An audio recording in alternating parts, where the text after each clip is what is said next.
I'm in high school and I'm thinking a lot about what I'm going to do when I go to college next year. All my friends, my family, my teachers, everybody assumes that I'm going to go into journalism.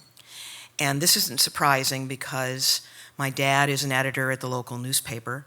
Both of my brothers are interested in journalism. One's in TV photography, studying to be a TV photographer. The other one wants to be a sports writer. And I myself have been the editor or reporter or writer on every school newspaper and newsletter and yearbook all the way through school. So it's really not surprising, but I sometimes think maybe I don't want to join the family business. Maybe I'd like to do something else. Maybe I would like to be an English professor or a veterinarian. I like animals. Or maybe go into politics. But still, when my dad tells me that there is a part-time after-school job down at the newspaper, I am thrilled. Thanks, Dad. I jump at the chance because I can try it out. I can see what it's going to be like to work in a newspaper environment and see if it's something that I want to do. Now, it's actually kind of a crappy job. It's not in the newsroom. It's not even on the same floor. It's kind of downstairs in a corner in a closet, and it involves answering the phone. And specifically, it involves answering the switchboard. So all the calls to the newspaper come into this one central number, and the switchboard operator, in this case me, sits there with a headset on and flips a button as the calls come in, and then takes the line and plugs it in to whatever slot it's supposed to go to on that switchboard.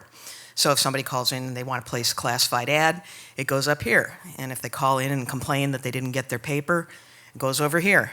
And if they call in and they've got a news tip for the newsroom, it goes up here.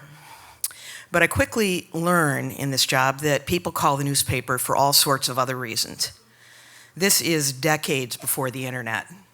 There's no CNN, there's no 24-hour news radio, at least not in central Michigan, where I live. And so when people get the news, they get it when the newspaper lands on their doorstep in the morning or on the 6 and 11 o'clock news at night. And if they want to know something in between times, they often call the newspaper. And they'll get me. So they'll call and they'll say something like, "We want to go on a picnic this afternoon. It's looking kind of iffy weather-wise. What's the latest forecast?" So I put them on hold and I call up to the newsroom, and then I'll come back and I'll tell them, well, 20 minutes ago, the latest from the National Weather Service said sunny and clear, so you're good to go. Have a good time. Or they'll call and they'll say, "I had to miss the Detroit Tigers game. Can you give me the score?" And I'll call upstairs and I'll ask the sports desk, what was the score? And I'll go back, and more often than not, I'll tell them that the Tigers lost again. It was a really bad year for the Tigers. And every once in a while, usually late at night, on a weekend night, someone will call in and say, "I see all these strange flashing lights in the sky, and I wonder if anybody else has reported seeing UFOs." So I put them on hold and I call up to the newsroom just to be safe. And then I invariably come back and tell them, "No, sorry, it's just you." But the summer after I graduate from high school, I start getting calls about something different. It's about something that's happening hundreds of miles away in Washington, D.C. And even though this event is partially being televised, people are so anxious about what's happening that they're calling the newspaper for the latest news, the latest nuggets, the news in a nutshell. And they get me. So I find myself saying things like, "The Supreme Court has ruled that President Nixon has to release his secret tapes." Or the House Judiciary Committee just voted to approve the second article of impeachment. Or we've just learned that there's this new tape, and they're calling it the smoking gun, and it proves that the president knew about the Watergate cover-up. And then I find people calling and saying, "Is the president going to resign?"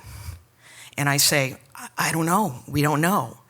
And then one hot day in August, people start calling and saying, "When is the president going to resign?"